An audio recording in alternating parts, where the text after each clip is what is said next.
Would you like to understand how the far right sees the world? This essay is in The Far Right and the Environment, and it's by Ruth Wodak.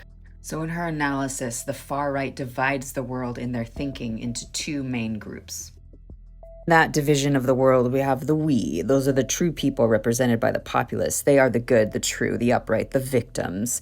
They are all these good things. And then on the right side, we've got the others. These are the people who are out there, up there, and down there, the bad, the fake, the liars. I really enjoy TikToks like these because I'm always interested in, as I'm sure many of you are, in why the right thinks the way they do. Like this TikToker explained, the right's ideology relies heavily on opposing dichotomies. Black versus white, good versus evil, us versus them, hero versus villains. You all get it. But why, when in reality the world exists in shades of gray? Well, in this video, we're going to do something a little different. I'm going to explain the reason for why the right needs to rely on the concept of black versus white, why that ideology is dangerous, and how we on the left can navigate discussions when talking to a right-winger. First and foremost, the reason people have core values is because it gives them direction, purpose, and psychological safety.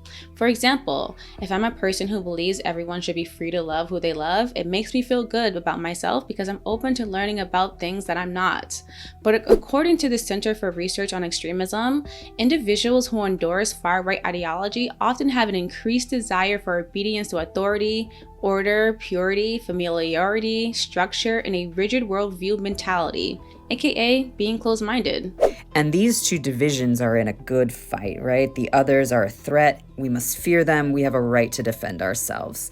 And this is how the far right sees the world in these very stark black and white terms. What all those things accumulate to is a desire for group-based dominance and subjugation of anything that opposes them, bringing us to the dangers of the good fight. Let's break it down in an example using an abortion. On the right, we have the saviors of unborn babies. It's important to note that the people they're protecting don't have voices of their own. Opposing the right, we have people who believe it's a choice, and in the eyes of the right, those are baby killers who need to be stopped at any cost. What their narrative leaves out is that gray area. Was this fetus conceived through rape?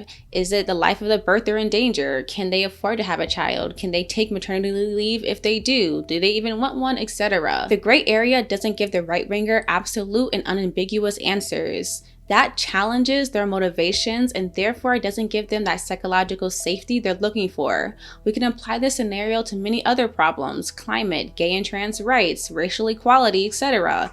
And it becomes even more dangerous when those people flock to places that will give them the boost of psyche safety, like politicians pushing for Christian nationalism. Republicans need to prove to the American people that we are the party of American nationalism and Christian nationalism. I'm a Christian. I have no problem saying I'm a Christian nationalist. When right-wingers hold on to an ideology that prevents them from processing opposing ideas, information, and being open-minded, it leads to the dehumanization of those who oppose their beliefs. Every single homosexual in our country should be charged with the crime, the abomination of homosexuality that they have. They should be convicted in a lawful trial. They should be sentenced with death. They should be lined up against the wall and shot in the back of the head. Yikes. So how should we engage? First and foremost, it's about picking your battles wisely. Some people, unfortunately, can't be reached. As an organizer, I know that using factual arguments and data does not work. However, meeting people where they are and provoking emotion through shared values does. If you have it in your mind that you want to be correct, you're already losing the conversation. You should listen empathetically, as difficult as it may be, and speak to their concerns. Slowly but surely, you'll be able to ask questions about those gray areas I mentioned before and get them to challenge themselves on those. These conversations aren't always easy and they take time, but if you're willing to have them, kudos to you. Thank you all for watching Rebel HQ. Like this video and tell me in the comment section below what you think about having conversations with people on the right.